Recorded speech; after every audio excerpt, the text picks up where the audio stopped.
Hi friends, today we're reading from 1 Corinthians chapter 9. Did you know that following Jesus is a privilege? There's a price to be paid and a prize to be had. So think about all the privileges that are offered to you on this planet. Maybe you're part of a frequent flyer club. Isn't that great to have that privilege? You get to board the plane before anyone else. Maybe they give you lounge access. Or maybe you're a privileged banking customer.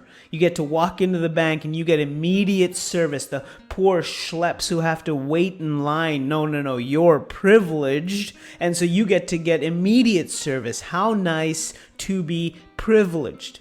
So we see privilege as something that entitles us to get. I have a privilege, and so I'm going to use that privilege. I'm going to get something. It's about me. Paul, however, here presents his calling, what God has called him to do, as a privilege, but a privilege to serve.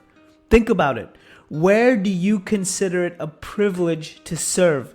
Paul here in this chapter, he says, I have rights as a teacher. I have things that I can demand. He says, I'm a leader in the church. But he says, I don't come to you with the right to be served, but the privilege to bring you the gospel. It's an incredible thing. And it would make a big difference to our lives if we started to live in the light of the privilege of what God has called us to do. Not demanding our rights off of other people, but being privileged to serve other people. Just think about what would happen in your day if you saw yourself not as someone who had a right and demanded a right to be served, but came with the privilege of bringing gospel love to people. We often talk about this idea of gospel love or love motivated by the gospel. It's this idea that we have been so deeply impacted by Jesus and his sacrificial love for us that we get to sacrificially love others. So hear it in Paul's words in verses 16 through 18. For if I preach the gospel, I have no reason to boast, because I am compelled to preach. And woe to me if I do not preach the gospel. For if I do this willingly, I have a reward, but unwillingly, if I am entrusted with a commission, what then is my reward? To preach the gospel and offer it free of charge and not make full use of my rights in the gospel. Paul says, my reward, my privilege is that I get to bring you the gospel. And he's saying, for that joy, I am willing to put aside all my rights. I come to give, not to earn. Friends, let me encourage you today. If you really believe that the God of the universe loves you so much that he reached out to you and freely offered you salvation, that freely you have received the high title of being called a child of God, and freely he has given you a worth, a purpose, a calling, then freely you have received much, and freely you get to give away much. Like Paul says, I could demand things off you, but instead, free gospel is what I give you. It's an incredible thing. Verse 23, now I do all this because of the gospel, so that I may share in the blessings. My blessings are that I get to share the gospel with you.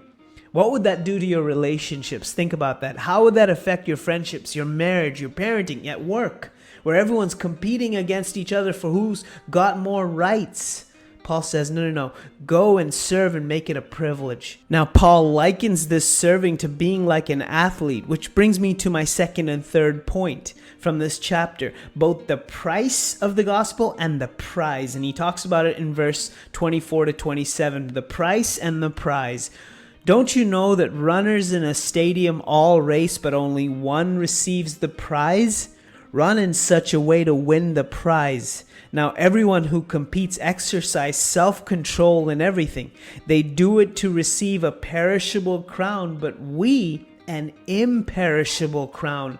So I do not run like one who runs aimlessly, or box like one beating the air. Instead, I discipline my body. I bring it under strict control, so that after preaching to others, I myself will not be disqualified. So there's a price or a cost and a prize. Do you see the price? Paul says it takes training, like an athlete, saying no to themselves. An athlete has to say no to themselves, live in self-control. There's things they cannot eat, things they cannot do, a certain lifestyle they have to live. And he says, I have to bring my body under strict control. There's a price to be paid. But see that honestly, the price and the prize are so closely linked.